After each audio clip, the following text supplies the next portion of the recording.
Boa noite a todos. Com muita alegria, muita gratidão. Damos início a mais um estudo de quinta-feira, toda quinta-feira às 7h30, nosso estudo do livro Pão Nosso, que a nossa querida Casa de Emmanuel nos proporciona. E hoje nossa irmã Selma vai nos guiar pelo estudo do capítulo 51.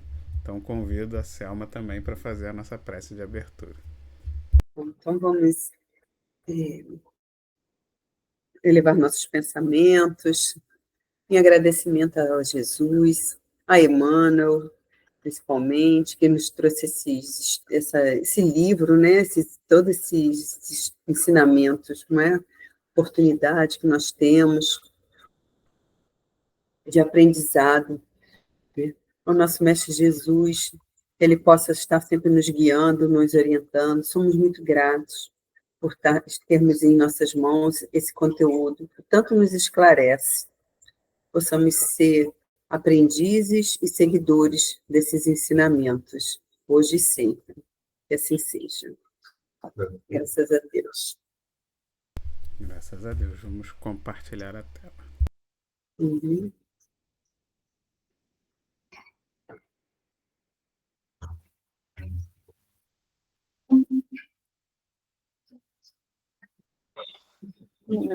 Então, gente, hoje o estudo do livro Pão Nosso é o 51, que fala socorre a ti mesmo. Quando lendo fazendo essa leitura, né, parece até que é meio assim repetitivo, vamos dizer, com relação ao anterior, que é preserva a ti próprio. Mas claro que tem a sua. Emmanuel não ia fazer isso com a gente, né? Ele tem um propósito. Porque no anterior, que o preserva a ti próprio, ele fala muito da questão de preservar o corpo, né? De se cuidar para o trabalho na vida terrena. Para quê? Preservemos o nosso espírito. Que aí, na questão do socorre a ti mesmo, é uma busca de cura para o espírito.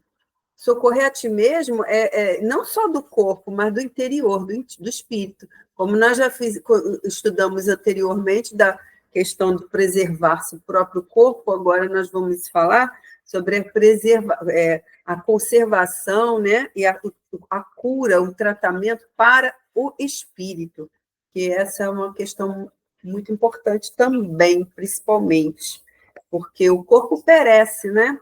Mas o espírito, esse é imortal, esse fica, e é esse que nós temos que verdadeiramente cuidarmos sempre. Então, começa assim, pregando o evangelho do reino e curando todas as enfermidades. Isso está em Mateus, capítulo 9, versículo 35.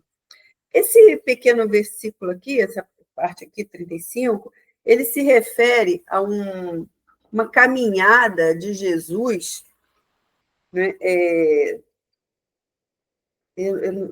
Eu não sei se ele, Cafarnaum, se não me engano, né? Ele pegou o barco, foi, voltou, teve umas coisas assim. Então, ele estava, assim, vamos dizer assim, num bom termo, numa carreata, né? De promover assim diversas curas, né? Por onde ele passava, ele estava curando os cegos, ele curava os paralíticos, ele fez a cura da mulher que sangrava, né, há mais de 12 anos, né? Nesse período também que ele estava passando, né, havendo essas curas, realizando esses que as pessoas dizem milagres, né, mas é a cura que ele diz que é pela fé das próprias pessoas, também foi quando ele viu Mateus e o chamou para segui-lo, e Mateus foi seguidor de Jesus. E também teve a filha de Jairo, que estava aparentemente morta, né? Mas era um estado de catalepsia, né? E Jesus também tirou ela desse estado, né? Trazendo ela de volta à vida, vamos dizer assim, né? Então, essa questão aqui, que fala, pregando o evangelho do reino, curando todas as enfermidades, foi nessa passagem que ele fazia todas essas curas. E Jesus, ele se comovia muito com a situação das pessoas, né, do estado em que elas viviam, ele de querer serem curadas de seus males. Mas aqui tem vamos dizer assim, uma pegadinha, né? Uma pegadinha, vamos dizer assim, ele pregando o evangelho. O evangelho, como nós já sabemos, Jesus sempre pregava para as almas, não é? Então, quando ele pregava o evangelho e promovia as curas, né, das enfermidades, as enfermidades do corpo, mas ele sempre falava o quê? Vai e não tornes a pecar. A tua fé te curou, né? Porque ele trazia a cura, né, digamos assim, das enfermidades, mas através da fé das pessoas para que elas se transformassem. Elas tinham que entender que a cura que era proporcionada a elas era através delas mesmas, pela sua transformação íntima. Porque aqueles que não tiveram essa transformação, eles voltaram a ficar doentes. Nós já falamos isso, né, anteriormente.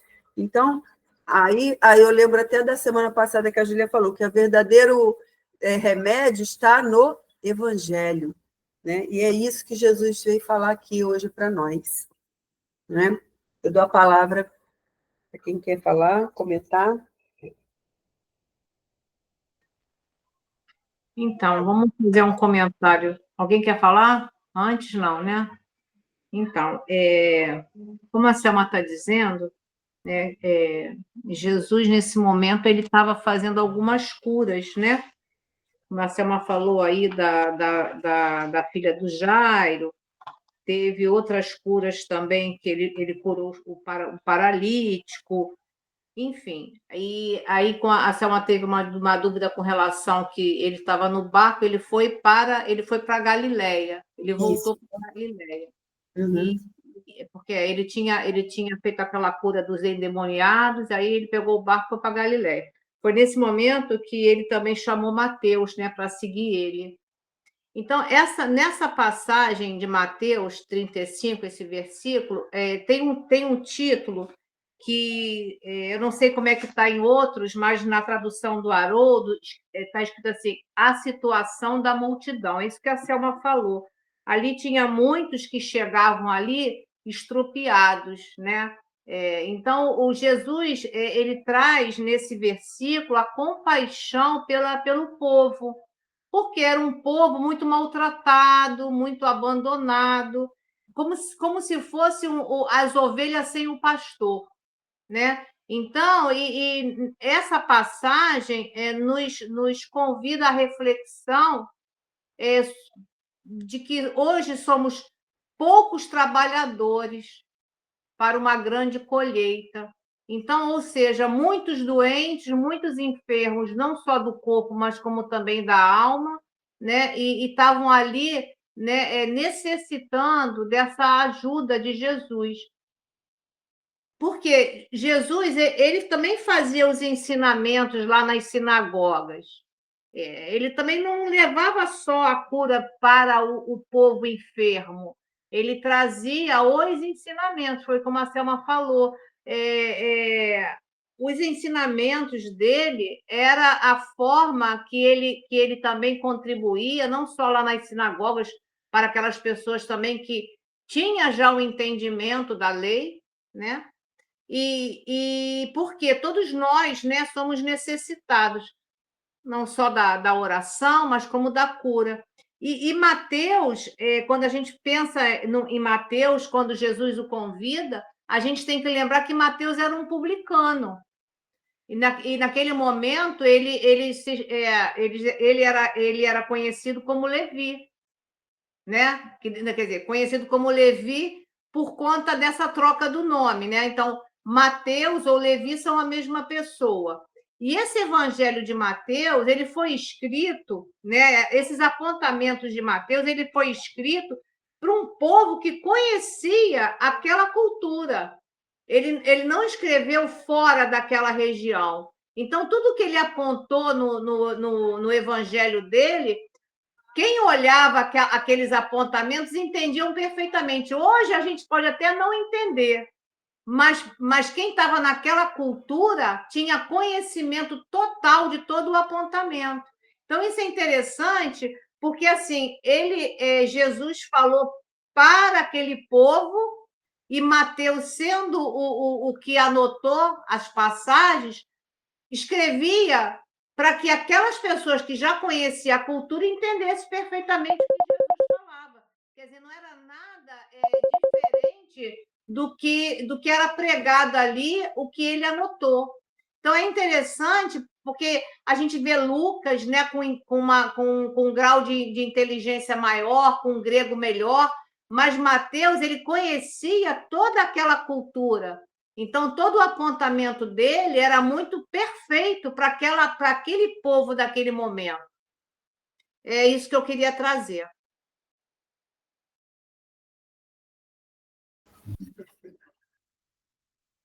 Posso continuar, então?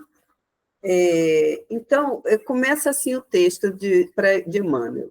Cura a catarata e a conjuntivite, mas corrige a visão espiritual dos teus olhos. Defende-te contra a surdez. Entretanto, retifica o teu modo de registrar as vozes e solicitações variadas que te procuram. Então, esses dois aqui, esses dois parágrafos, ele fala com relação aos sentidos, né? Da visão e da audição. Né? Por isso que eu li os dois juntos. Porque, assim, ele se refala o quê? O que a sua visão traz?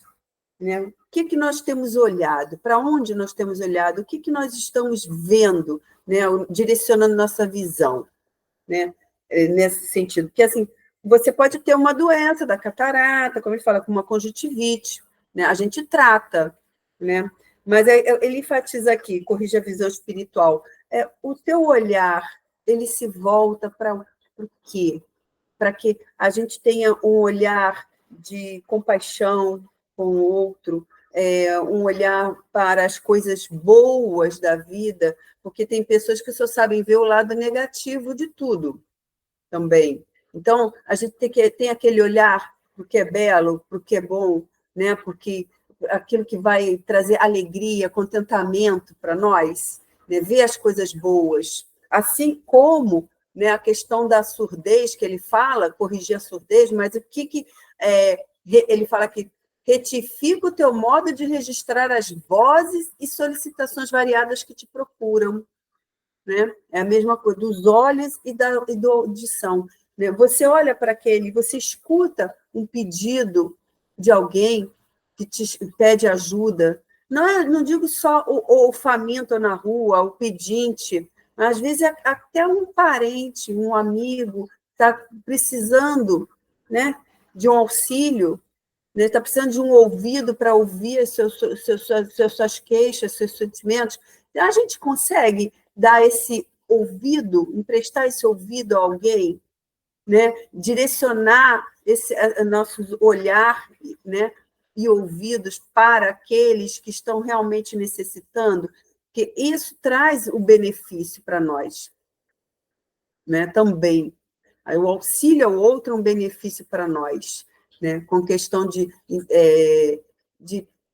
ouvir, né? Dar atenção a alguém que necessita, é um idoso, aquela vozinha que está lá, recolhida, deixada de lado, né?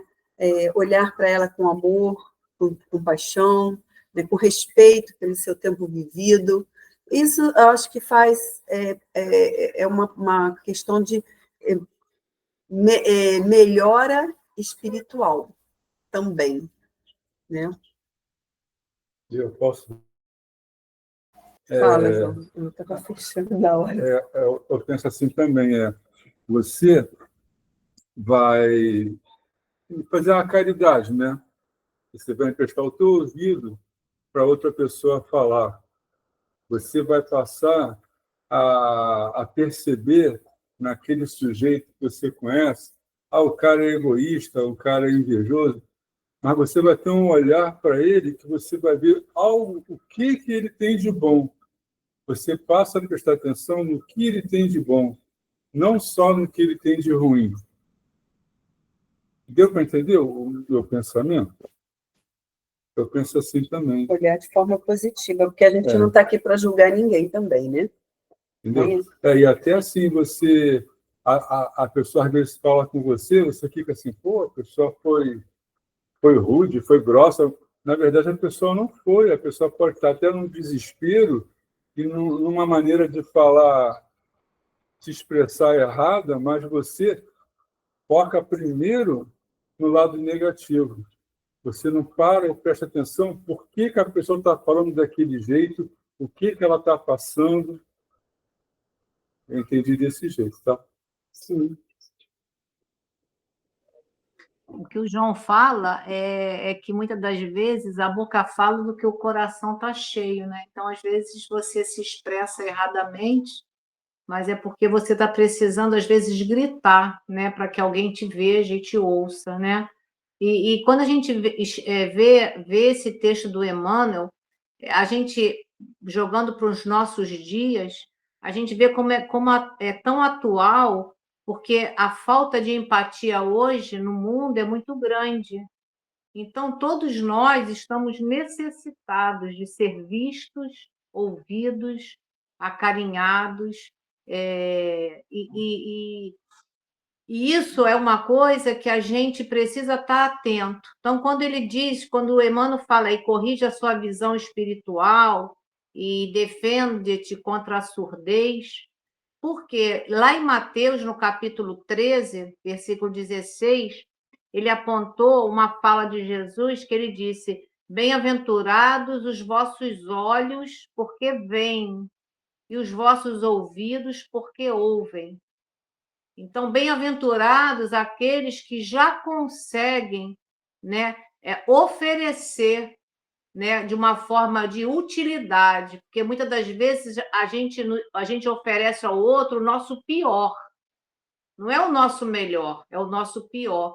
Então, bem-aventurados esses que já estão dispostos, porque há necessidade de estar disposto. Porque hoje a gente sabe que a corrida da rotina, da vida, nos exige muito. Mas se a gente não tiver esse olhar atento, a gente vai passar pelo outro derrubando. Então, Jesus nos mostra, através do apontamento de Mateus, que bem-aventurados os que têm os olhos e os ouvidos atentos. Esses 2 parágrafos do Emmanuel nos convidam à fraternidade e à caridade. E o que é isso? É sair dos nossos próprios interesses. Porque diante de você tem um necessitado. E, às vezes, esse necessitado não é o que está externamente, não. O necessitado, muitas das vezes, está do teu lado. E você, às vezes, não consegue vê-lo. Então, essa correção dessa visão é para que a gente possa sair de nós, né? E esses ouvidos atentos é para que a gente possa ser útil, porque é importante esse ombro amigo. E como eu disse, hoje está mais difícil, porque a tecnologia nos afastou de muitas pessoas, porque hoje acha que só falar no aplicativo é o suficiente. Nem sempre. Antigamente, o telefone era feito para falar e ouvir. Hoje em dia, o telefone é feito para tudo, menos para conversar. É só para passar informações muito rápidas. Mas você não percebe que talvez o outro do outro lado está precisando um pouco mais. Então, é sempre para que a gente possa, dentro dos nossos estudos, né, trazer o estudo para nós e ver o que a gente já consegue. E o que a gente não consegue, qual o esforço que eu preciso fazer para que eu possa fazer diferente, para que eu possa ser útil. Essa é a proposta. Pode falar, Ana, deixa que eu falo depois. Eu vou até dar um exemplo assim, muito realista meu, porque na sexta-feira eu soltei o celular e só peguei ontem de tardezinha. Então, eu recebi uma mensagem de uma amiga falando: poxa, eu te liguei, você não deu atenção, achei que fosse eu vi a resposta, eu vi a ligação dela e mandei um oi, né? Ela agora, eu liguei para você, você não me atendeu, não sei o que ela. Eu falei, não, não foi nada não, eu que fiquei em off. Ela, pensei que tivesse sido alguma coisa comigo, pensei, quer dizer, como eu não estava, né, eu estava em off, soltei o celular, a pessoa logo se colocou como se eu tivesse feito alguma coisa. Na realidade, né, eu que me coloquei, né, eu fiquei introspecta e não deixei o celular de lado. Mas, assim, as pessoas, às vezes, falam alguma coisa e você também não está pronto para ouvir aquilo, né? Assim, às vezes, nem fala rudemente, mas você, como você não está mais sensível, você, né, você ouve de uma forma errada, errônea, né? Então, quando eu estou assim, meia esquisitinha, eu fico em off, deixo tudo passar, para depois voltar ao normal e ter uma vida. Para não acontecer isso, né? De falar, ou de agir, ou de magoar. Eu sou muito assim.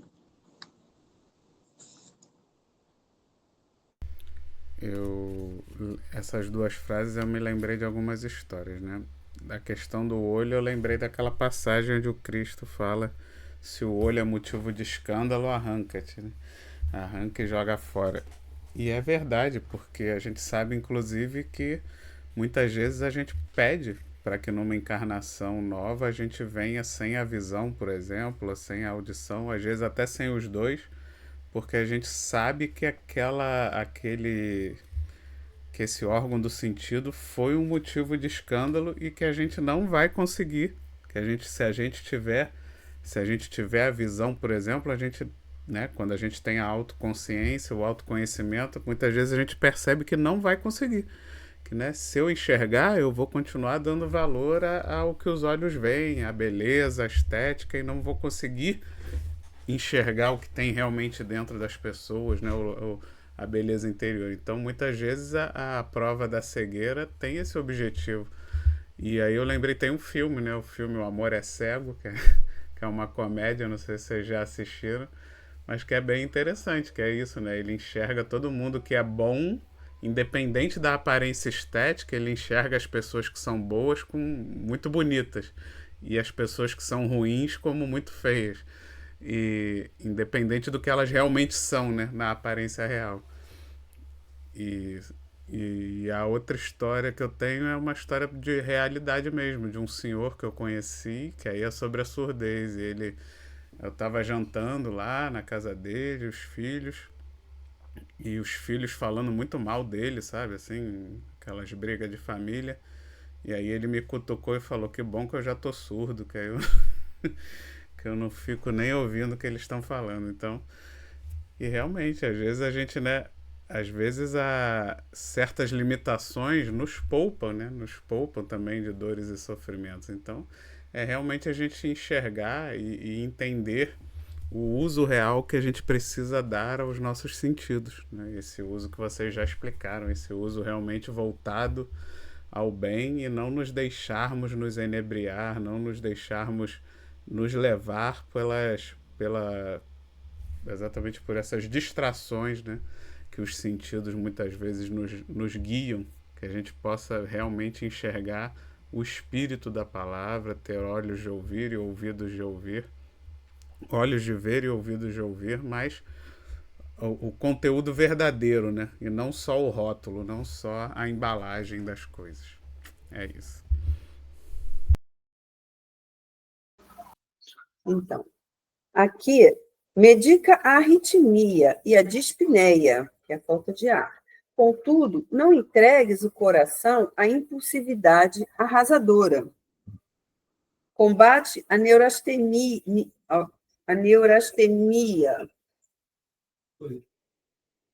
e o esgotamento. No entanto, cuida de reajustar as emoções e tendências.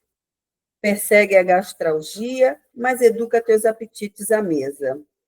Isso são relações de sentimentos, né? Não é mais os sentidos físicos, mas os sentimentos.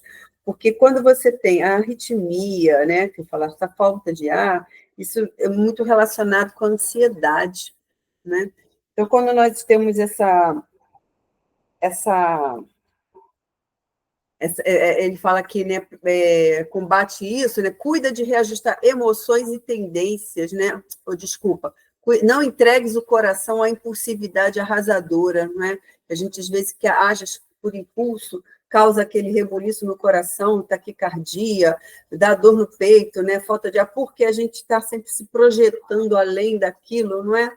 Então, o que é preciso? A calma, a serenidade, né? O controle da impulsividade, quer dizer, isso é uma ansiedade que diz que é a doença do século, né? Hoje também as pessoas estão sofrendo muito de ansiedade, né? E isso não é bom, realmente não é bom. Já tive minhas crises de ansiedade, principalmente no período da pandemia, houve muita questão de ansiedade, né? Então, ele fala, você tomar a medicação para isso, mas você tem que entender assim, o que está se passando, por quê? Né? O que ocorre para que eu fique dessa forma? Não é? O que eu estou agindo por impulso, né, para resolver algumas questões que não podem ser resolvidas naquele momento. A gente tem que ter esse controle de entendimento, né, de coisas que a gente não consegue resolver no momento, para trazer essa serenidade, né, que é a questão da neurastenia, o esgotamento. Isso aí está muito relacionado também com o estresse, né, também. A pessoa que vive multifuncional, faz várias coisas ao mesmo tempo, né, é necessário esse reajuste. Por quê? Por que tanta correria? Né? Ele fala que reajustar as emoções e as tendências, essas tendências de que fazer tudo correndo, ligar no sinal automático, né? Nós temos que desacelerar, porque a gente tem que ter esse tempo também. O tempo, que tempo é esse? É esse tempo para a gente olhar para dentro, né?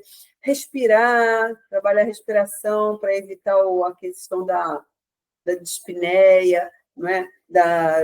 Dessa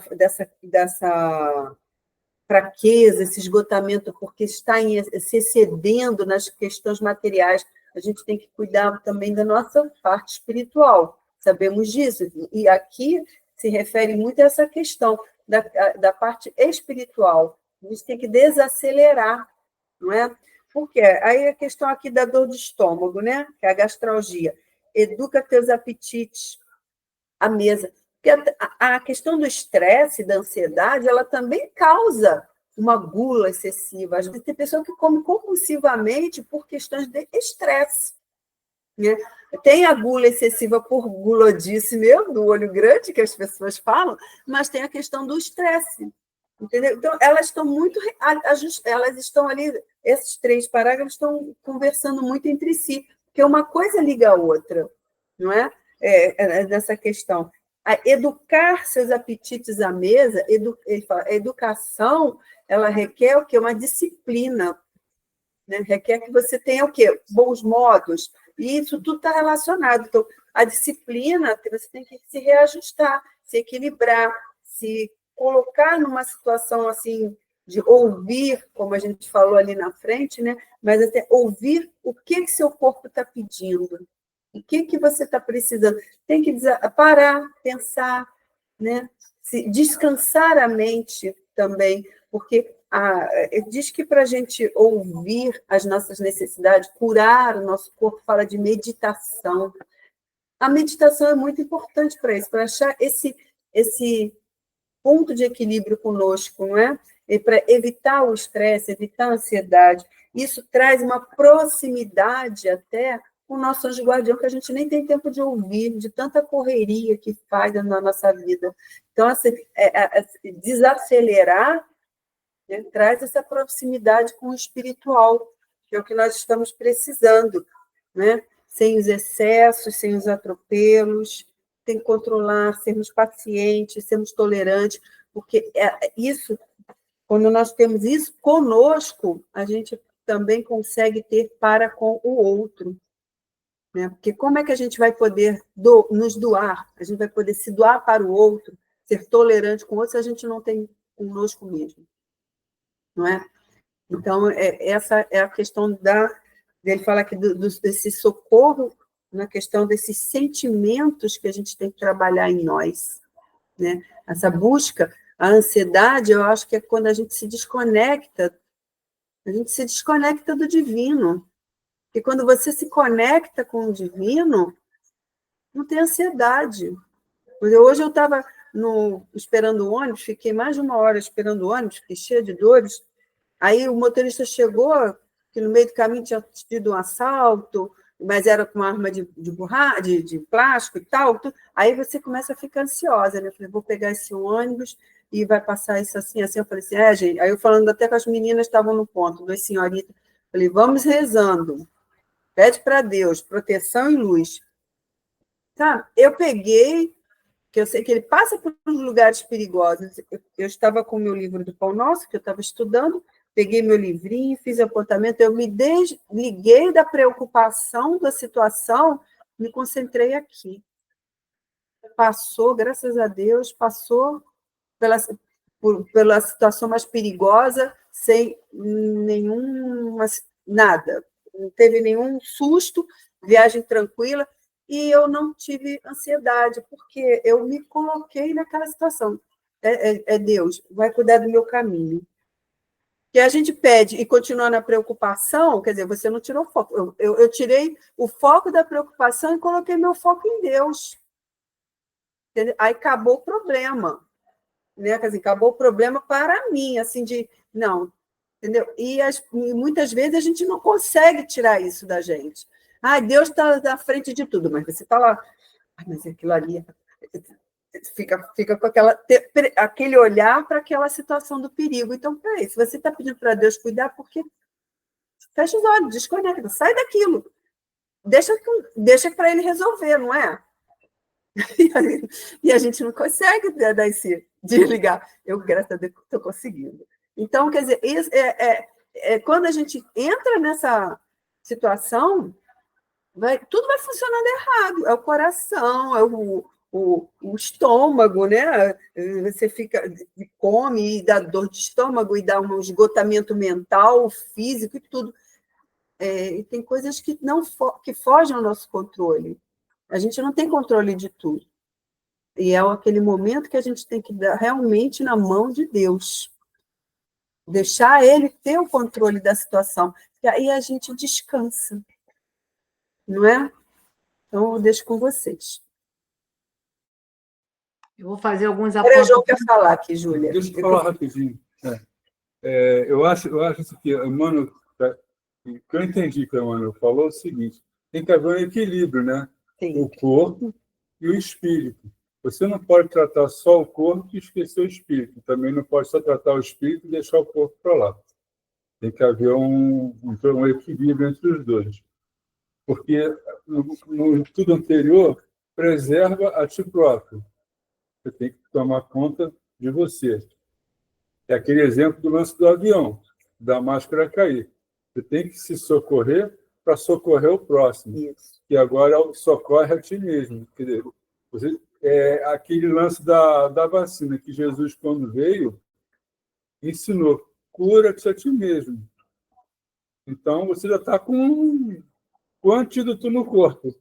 Só depende de você. Você tem que equilibrar o teu espírito com o teu corpo, para poder... Senão acontece as coisas que acontecem na vida das pessoas, né? A pessoa vive nesse estresse, nessa correria louca, desenfreada, e aí acontece que me aconteceu, então um blefaroespasmo, você fica com a vista assim, tal, fica aquela coisa esquisita, não pode olhar para as pessoas que ela tem vida própria, parece que tem um alien ali, e por aí vai, como outras coisas, né? Tem um AVC, tem essas coisas todas. É isso. Verdade. Agora, Então, o que a Selma falou com relação a esse exemplo de hoje, isso aí é o desenvolvimento da razão. Que naquele momento você tem que trazer a razão para que você não se deixe levar pelo burburinho. Então, assim, porque a emoção naquele momento está descontrolada.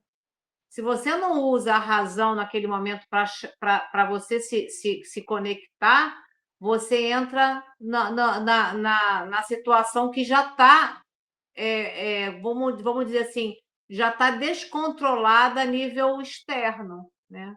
Então, o que eu pude apontar aqui nesses parágrafos que o Emmanuel traz, que esse impulso, na realidade, é uma força natural que nos move. Porque se a gente não tivesse impulso, a gente viveria numa inércia constante. Então, é importante o impulso? Sim. Mas como é que a gente pode lidar com essa força? Né? Ela é fundamental para o desenvolvimento moral e espiritual. Agora, quem vai dar esse equilíbrio é o nosso controle da nossa razão, para saber como é que a gente pode caminhar. E isso a gente faz através do quê? Do autoconhecimento. Conhece-te a ti mesmo. Porque se eu não conheço, não me conheço, eu não tenho as ferramentas necessárias, né, para lidar com esses impulsos. Aí eu trouxe uma frase de Casimiro Cunha que eu achei bem interessante, está lá no livro Gotas de Luz. Casimiro Cunha fala assim, através do Chico: controla teus sentimentos, sustenta a serenidade. Pessoas de maus impulsos é uma fera em liberdade. Então, as pessoas, né, que não têm esse controle são feras, porque pode acontecer qualquer coisa, você já não consegue mais dominar, né? E o que eu coloquei aqui para a gente pensar também um pouquinho? Lá no Livro dos Espíritos, tem duas questões que falam sobre paixões, que é a 907 e a 908. Eu vou trazer somente o comentário de Kardec, não é nem dos espíritos, é de Kardec, quando ele fala sobre paixões, porque vai atender tudo isso que a gente falou aqui, né? A Selma trouxe, como o Emmanuel falou, da gula, essas tendências aí das emoções descontroladas, esses esgotamentos, esse coração, né, nessa impulsividade. Então, o que eu coloquei aqui nas palavras de Kardec? As paixões são alavancas que fazem crescer as forças do homem e o ajudam na realização dos desígnios da providência. Mas se, em vez de dirigi-las, o homem se deixa dirigir por elas, cai nos excessos. E a mesma força que em sua mão poderia fazer o bem, recai sobre ele e o esmaga. Todas as paixões têm seu princípio no sentimento ou numa necessidade natural. Então, é a dosagem que a gente vai dar aonde vai ter esse equilíbrio. Aí não mais um coração acelerado, não mais um estômago com problema, não mais a gula em excesso, porque eu tenho condições, né, de ter esse controle, eu consigo dirigir, né, as paixões, porque a paixão, na realidade, ela não é má. É o que a gente faz com ela, como a gente lidar com essa força, é que a gente traz o mal. Toda paixão que aproxima o homem da natureza animal afasta-o da natureza espiritual. É isso. Perfeito. Posso continuando? Aqui, agora, melhora as condições do sangue. Todavia, não sobrecarregues com os resíduos de prazeres inferiores. Guerreia a hepatite. Entretanto, livra o fígado dos excessos em que te comprases. Remove os perigos da uremia. Contudo, não sufoques os rins com os venenos de taças brilhantes. Então, aqui a questão dos excessos, não é? Que quando ele diz as condições do sangue, né? Eu me lembro muito do livro do André Luiz, Mensageiro, não, depois do Mensageiro, Missionários da Luz, Ele é muito mais, ele dá muita informação de... Quando ele abre a visão, o espírito que estava com ele, não era o Aniceto, não, era o Alexandre. Abre a visão dele para ele perceber o que estava acontecendo com aquele senhor que eles estavam ali olhando, ele consegue ver, né, o sangue, as hemácias circulando ali naquele canal, né? Eu fico pensando assim, um viaduto com aquelas hemácias correndo, e nas hemácias estavam os vírus. Ele viu os vírus ali como se as hemácias fossem os barquinhos, né? E aqueles vírus ali tomando conta, pegando, igual o pirata quando está saqueando um outro navio, né? Isso é a visão dele, assim. Eu não peguei recente para ler, isso é uma coisa que eu tenho guardado aqui na memória já antiga. Eu queria ter tido um pouquinho mais de tempo para procurar. Mas, então, é isso aí, essa condição do sangue, né? Por quê?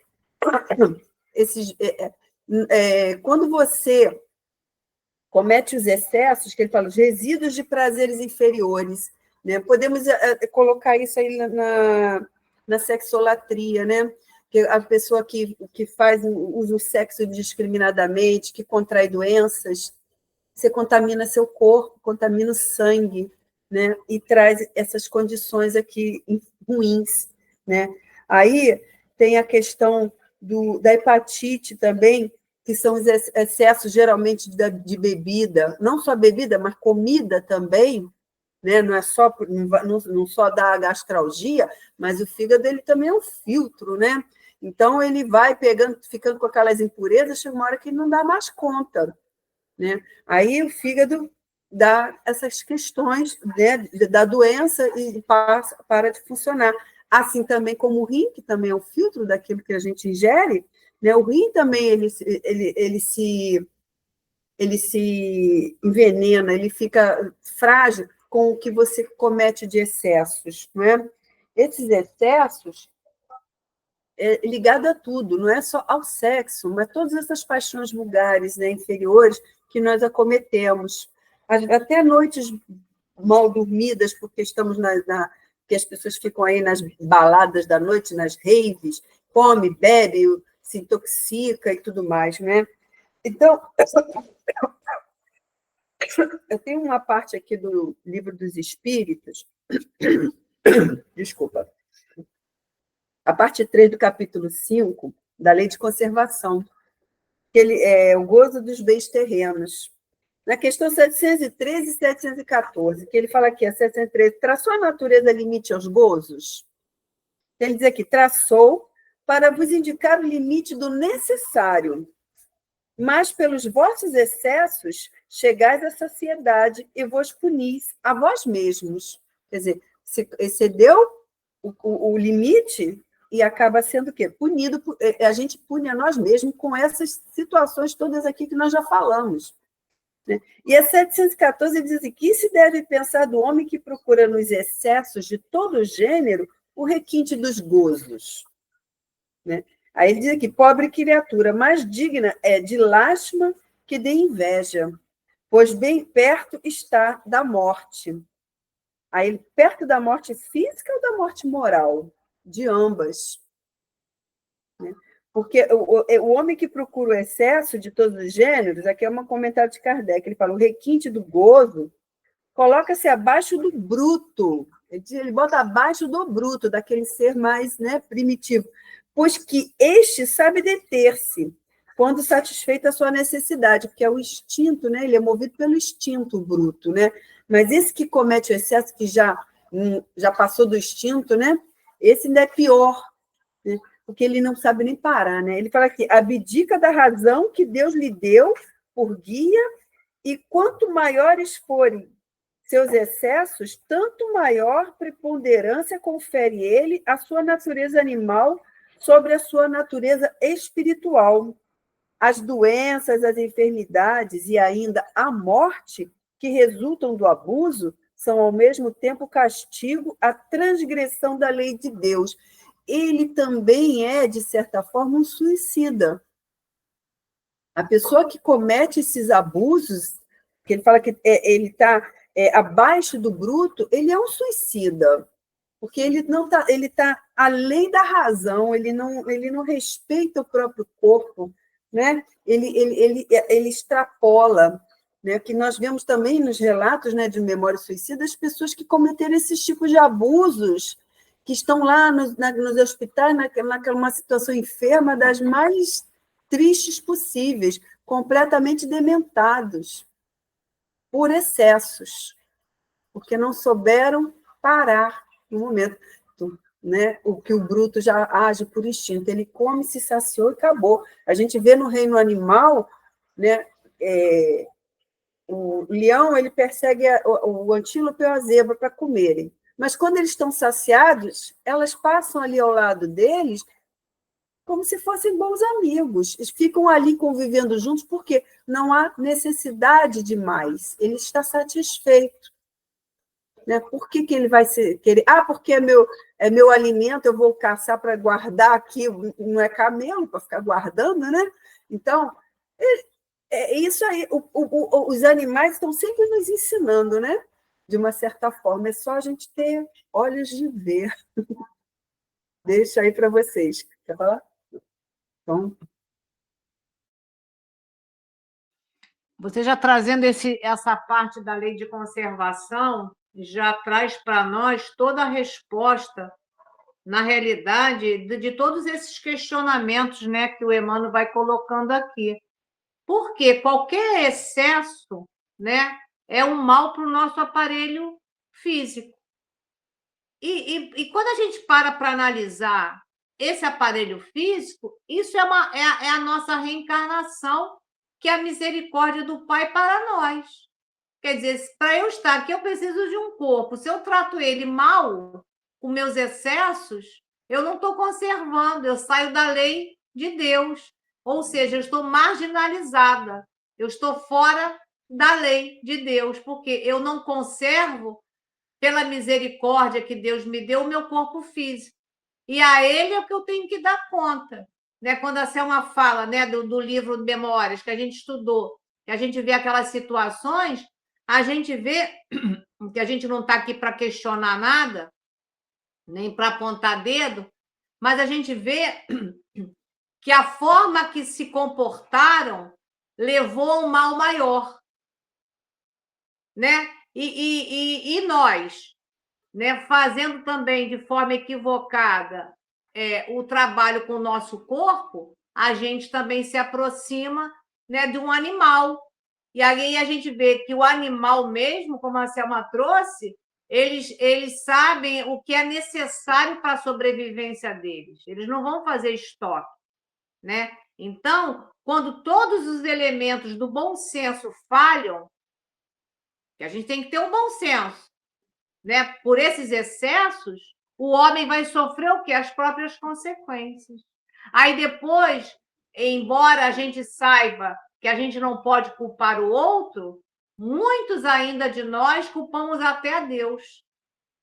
Quando vem uma resposta para o freio dos nossos excessos, normalmente são as doenças, você se queixa que o pai não é justo. Então, a gente agora temos condições de analisar a nossa vida com o que a gente já tem de material nas mãos. É difícil? E algumas vezes, sim. Mas a gente já pode ter esse controle para que a gente possa não trabalhar de uma forma muito equivocada com o que a gente já tem desperto, que é a nossa consciência.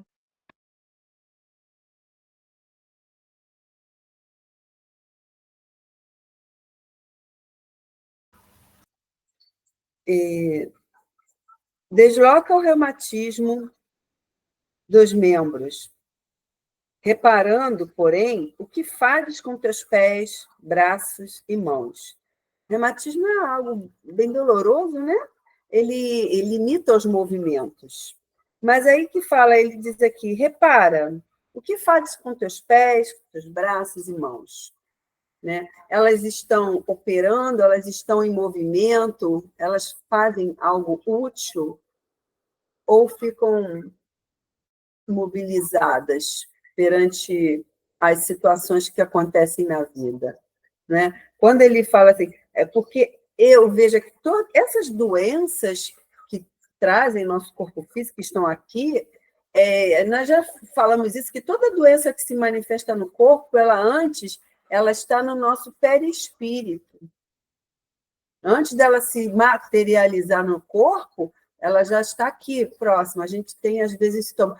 Então, a nossa forma de pensar e agir pode nos proporcionar a cura antes dela entrar no físico.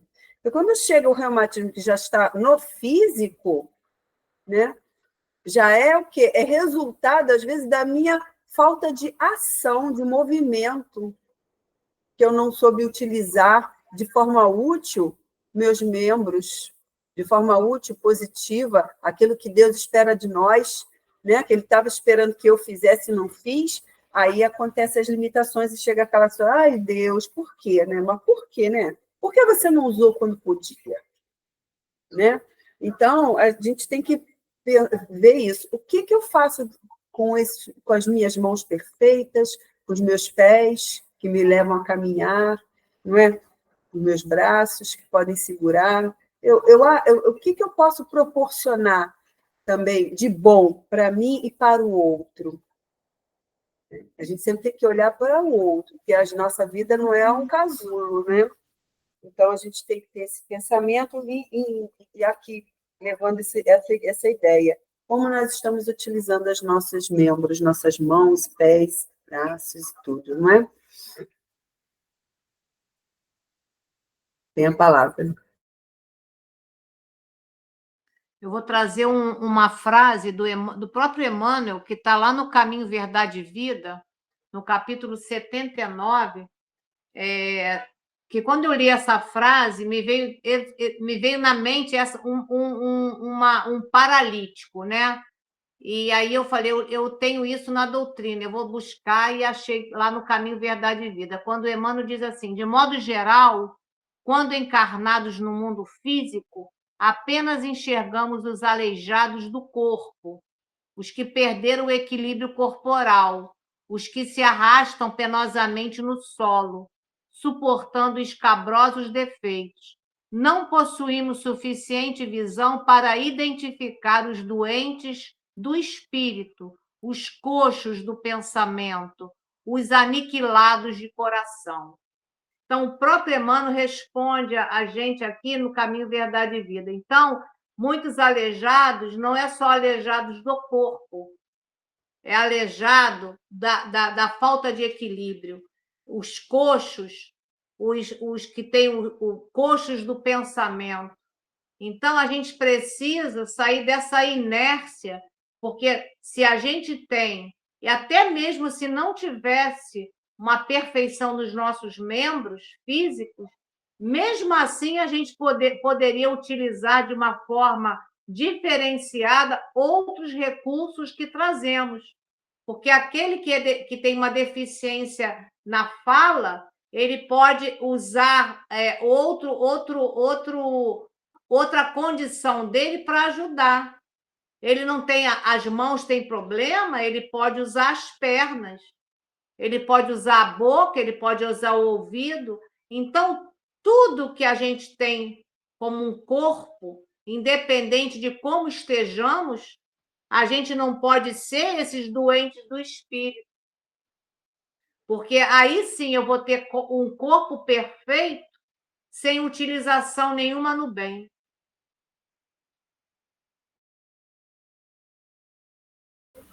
Posso continuar? São os desacertos cerebrais que te ameaçam. Todavia, aprende a guardar a mente no idealismo superior e nos atos nobres. Eu vi isso aqui também, na questão dos desacertos cerebrais, né? Pensamentos depreciativos, egoístas, né? Isso aí, ele fala assim, ele diz aqui, guarda a mente no idealismo superior e nos atos nobres. Porque o idealismo superior e atos nobres, você já está saindo do egoísmo. Então, você tem que sair dessa questão do egoísmo, né, para ver atos nobres, é aquele que sempre está voltado para o todo, uma coletividade, não só para si. Né? Então, a gente não cabe aqui ter o pensamento depreciativo, ter pensado só eu, por que isso é comigo, o que está acontecendo, por que está pensando assim. Né? Então, são situações que nos levam a pensar, né, nessa questão. O que Deus espera de mim? Sabemos que somos criaturas divinas. Nós estamos aqui com o propósito de evoluir, mas a gente evolui sozinho. Né? A caminhada é sozinha, mas não quer dizer que a gente não possa dar a mão àqueles que estão também no caminho, né? Que às vezes estão no equívoco e a gente tem esse dever moral de auxiliar. Então, aí é onde a gente sai desse desacerto, né? Vou dizer, desse pensamento só voltado para si, né? Das situações ruins que acontecem conosco, para olhar no todo. Né? Porque aí não é só a questão de... como é que fala? A mente trabalhar em algo maior, não só para si, não só nos queixumes, que eu estou doente, que eu estou com isso, que eu estou com aquilo, porque eu estou assim, porque eu estou assado, que meu estômago dói, que eu estou diabético, porque isso... Não, e tudo isso é consequência das ações que fizeram. Agora, quando você começa a focar seu pensamento na questão da saúde e no foco do que você tem na vida ainda a seguir, você sai dessa linha de pensamento destrutivo, de doença, para começar no processo de cura. A cura interior. Pode não se curar da doença, mas você vai se curar interiormente na questão espiritual, né? De tratar-se da parte do espírito, que esse é o propósito do estudo, dessa questão 51. A cura aqui é espiritual. Nada, não é físico. O físico ele apenas reflete aquilo que você está trazendo dentro de si. Né? Então, a mudança de pensamento muda, né? É reforma íntima, muda o hábito que você carrega na vida, para que você tenha uma condição saudável e você possa caminhar e olhar sempre para uma situação maior. Ele fala assim, atos nobres. O que são esses atos nobres? Né? Uma questão, idealismo superior. Nós não temos que ter esse ideal, né? Superior é de querer ser o quê? Espíritos melhores, né? Ter questões de ajudar o outro, né? Crescer espiritualmente e carregar muitos conosco também, que seria muito bom, né? Fala, João. Rapidinho. Eu penso da seguinte forma. Nós viemos para servir, né? E não para ser servidos. Uhum. Aí você pensa assim, então eu vou ser escravo, eu vou ter que fazer tudo para todo mundo o tempo todo? Não, porque você vai servir alguém, aí alguém vai servir você e vai haver aquela troca. É um aprendizado. Você não vai ficar eternamente servindo e ser escravo. Nem você vai vir e falar, não vou fazer nada, eu quero ser servido. Eu acho que o nosso aprendizado é justamente esse, você vir e servir. O servir não é assim, você vê o que o outro precisa. Aquele lance de você olhar o indivíduo lá que é invejoso e é egoísta, você vê o que ele tem de bom ali para você poder aprender a conhecer a pessoa, se pôr no lugar da pessoa. O que eu entendi do estudo de Emmanuel até agora foi isso aí também. Valeu. Eu vou trazer uma frase aqui da Joana, está lá no livro Vida Feliz. Ela diz para nós que o pensamento edificante o pensamento edificante e bom é também uma oração. sem palavras, que se faz sempre ouvida. Então, foi isso que a Selma falou, né? O que a gente projeta para nós mesmos através do pensamento, né? Muitas doenças, né, que poderiam nem aparecer, porque a gente tem, como o João ainda há pouco falou também, né, nós já nascemos com todo o potencial da cura, né? Porque Jesus já nos disse: vós sois deuses, podeis fazer tudo o que eu faço e muito mais.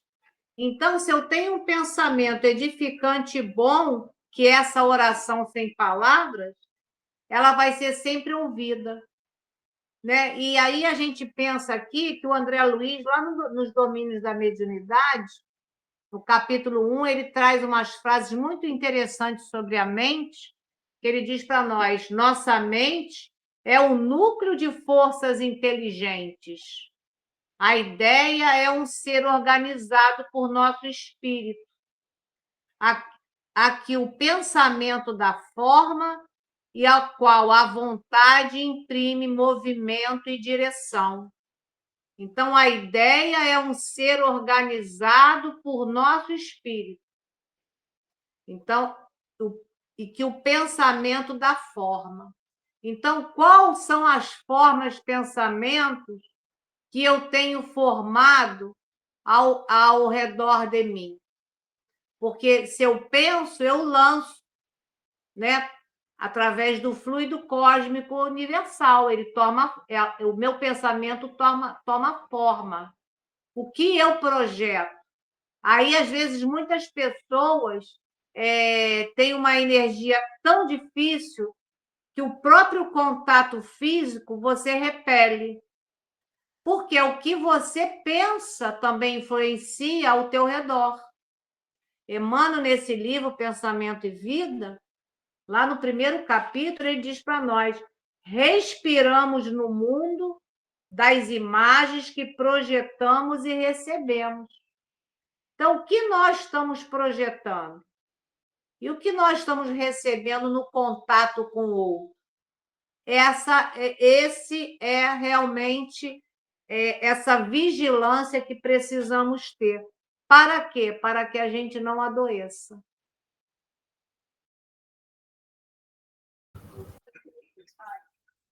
Finalizando aqui, no último parágrafo,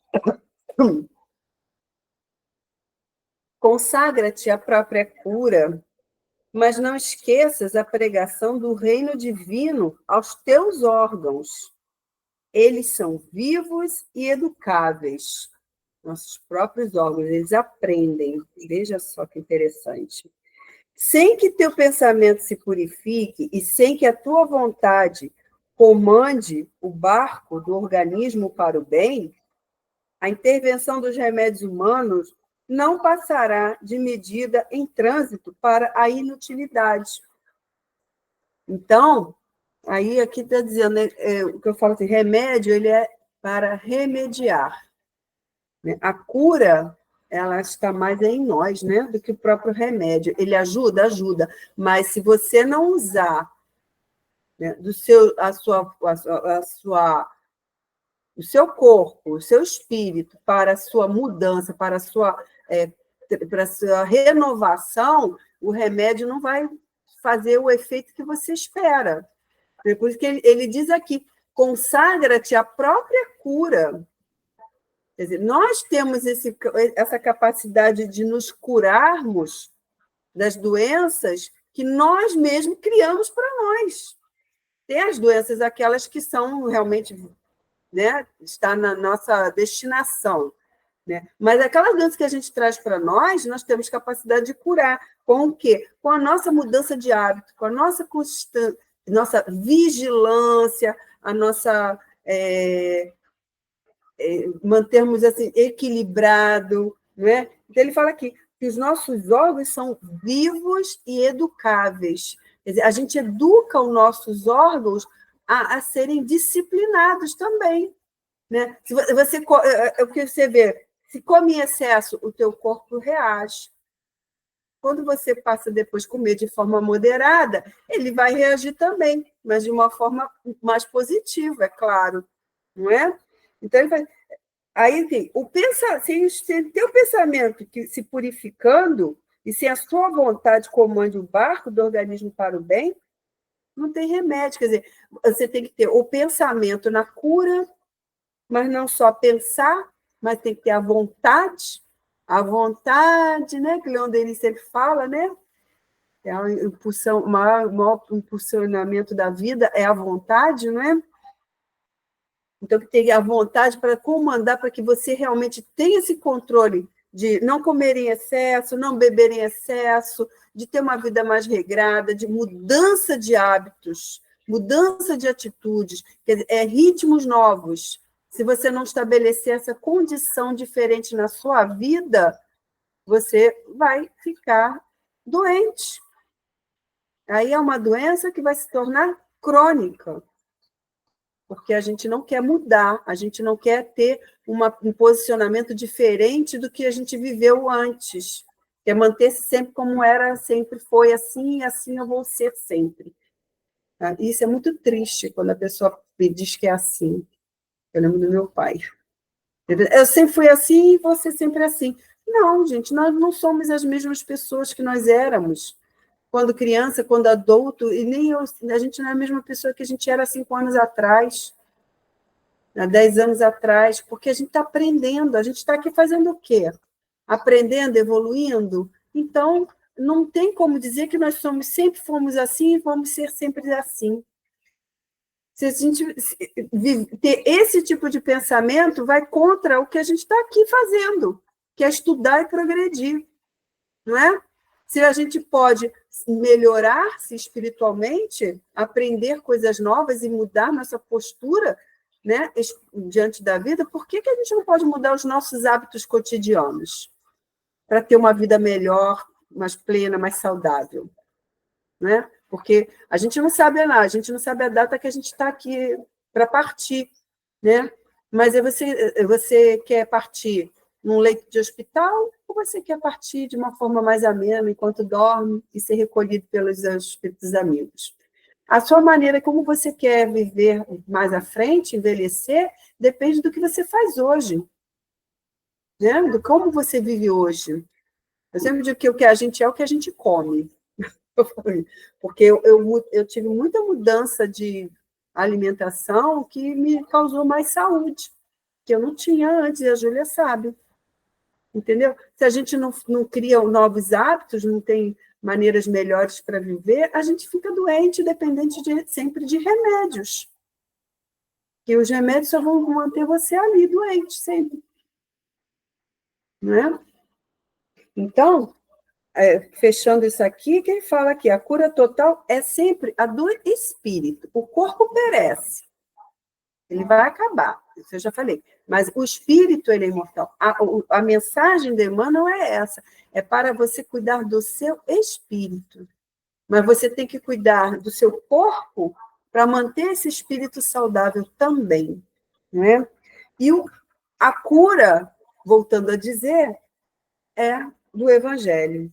O Evangelho é sempre o melhor remédio para todos os males. Jesus nos deixou aqui como guia, né? Para a nossa vida. Quando a gente segue esse Evangelho de Jesus, ele não vai nos livrar das dificuldades. Já falamos, as dificuldades estão aí, porque senão a gente não estaria na Terra, a gente estaria lá em Júpiter, não é? Mas elas não vão ser tão difíceis, né? Quando a gente tem o Evangelho conosco. É isso. A hora já está avançada, eu vou colocar aqui uma frase que é tudo isso que a Selma disse. A cura verdadeira ocorre de dentro para fora. Né? E construir, como o irmão falar, o reino, né, a pregação do reino de Deus aos teus órgãos. Construir esse reino de Deus dentro de nós significa desenvolver um estado de consciência e de sentimentos que refletem a moralidade ensinadas por Jesus. Então, a gente precisa construir esse reino dentro de nós com a construção do que o Evangelho nos traz, para que a gente se reforme por dentro. Porque às vezes você quer reformar só por fora. É lícito, mas se você não tem a reforma por dentro, você adoece. E lá no nosso Evangelho, capítulo 17, Sede Perfeitos, tem um item 11, cuidar do corpo e do espírito. Deixo aí como lição para quem quiser acompanhar. Muito interessante esse item 11 do capítulo 17, que quem traz para nós é um espírito chamado Georges, que é um espírito protetor. Ele diz: amai, portanto, vossa alma, mas cuidai também do corpo, instrumento da alma. Perfeição se encontra inteiramente nas reformas, porque fizerdes passar o vosso espírito. Dobrai-o, submetei-o, humilhai-o, mortificai-o. Este é o meio de torná-lo mais dócil à vontade de Deus e o único que conduz à perfeição. Então, a gente não é maltratar o corpo, é submeter o espírito à mudança. Mortificai, dobrai-o, esse é o instrumento, esse é o caminho. Porque não adianta você fazer isso no corpo, você precisa modificar o teu interior, porque é aonde você traz as doenças, é aonde você traz o teu próprio mal. E para terminar, o pensamento e a vontade são ferramentas poderosas. Selma citou Leon Denis, Problema do Ser e do Destino, capítulo 20, a vontade. A vontade é o maior de todos os poderes. Em sua ação, ela é comparável a um imã. Então, a gente vê que a vontade é o que a gente necessita para tudo nessa existência. Para que a gente possa, através deste corpo, do jeito que ele estiver, a gente pode usá-lo ainda ao nosso benefício para o espírito imortal. Porque é através do meu corpo que meu espírito está aqui tentando sair daqui melhor do que quando reencarnei. Deixando aqui lá no livro Sinal Verde, eu achei muito interessante, lá no prefácio o Emmanuel fala para nós assim: não desconhecemos que todos respiramos no oceano de ondas mentais, com o impositivo de ajustá-las em benefício próprio. Vasto mar de vibrações permutadas. Emitimos forças e recebemos-las. O pensamento vige na base desse inevitável sistema de trocas. Então, que a gente tenha cuidado com o que estamos trocando, com o que estamos fazendo.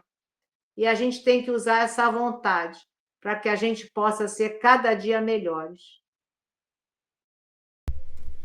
Bem, quero agradecer a nossa irmã Selma por nos guiar no estudo da noite de hoje, agradecer a presença de todos, sem vocês não tem estudo, e pedir para a nossa irmã Ana fazer a nossa prece. Semana que vem a Janete pediu para você fazer para ela. Então, vamos fechar os olhos, nos concentrar e agradecer a Deus por todos esses momentos de estudo, de aprendizado, que nós possamos, Senhor, sempre colocar em prática, não só no nosso benefício, Senhor, mas no benefício de todos aqueles que nos cercam. Te agradeço, Senhor, pela comida, pelos amigos, pela família, pela casa. E vamos pedir que o Senhor coloque o bálsamo do seu amor a todos aqueles que estão passando por momentos difíceis. Que assim seja, graças a Deus. Graças a Deus. Uma boa noite para todos. Que vocês tenham uma excelente semana. Dê o seu joinha, se inscreve no canal, ativa o sininho. Vamos compartilhar essa mensagem para que ela chegue o mais longe possível. Até semana que vem, pessoal. Fiquem com Deus. Tchau, gente. Uma boa noite para todos.